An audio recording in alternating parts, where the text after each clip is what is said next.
And as you can see at the moment, we're on track.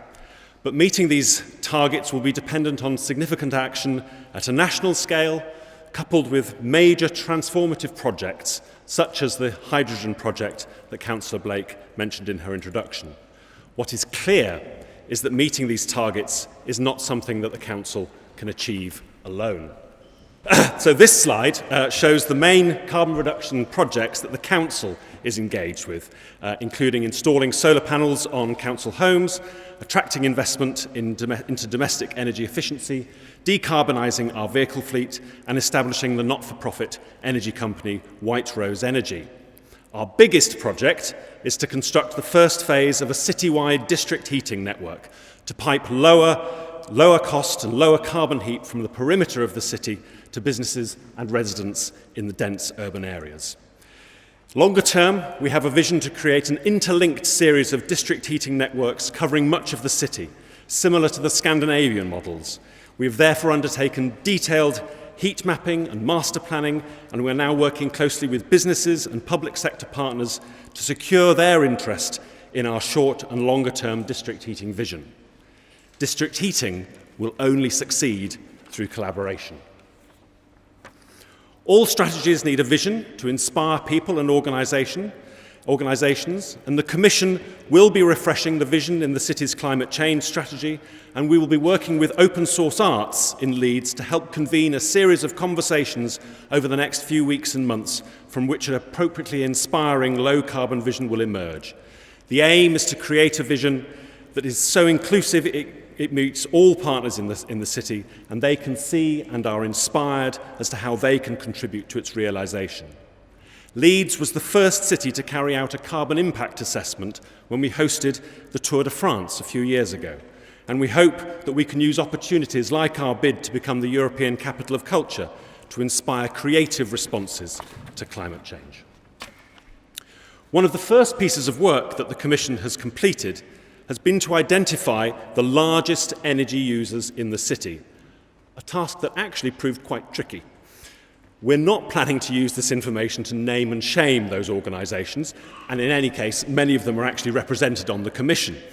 But we would like to work with these organisations to investigate the cost-effective opportunities for carbon reduction that Andy Gouldson will mention in a moment, and to get them implemented where they can make the biggest difference.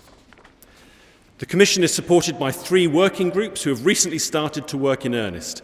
The Open Data Institute in Leeds have already hosted a workshop on solar solutions, as although the economics have changed recently, there are still opportunities to develop this technology in Leeds. The slide on the screen shows the solar array recently installed by Landsec on the White Rose shopping centre in Leeds, which happens to be the largest retail PV array in the UK.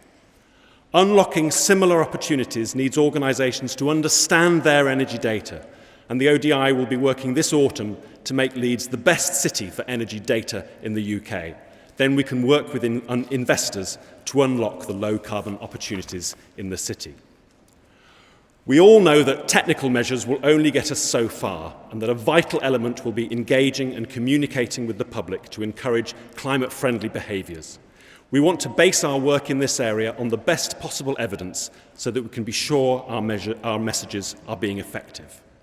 Last year, Leeds joined hundreds of other cities around the world in an international 24-hour climathon, working all day and through the night on innovative solutions.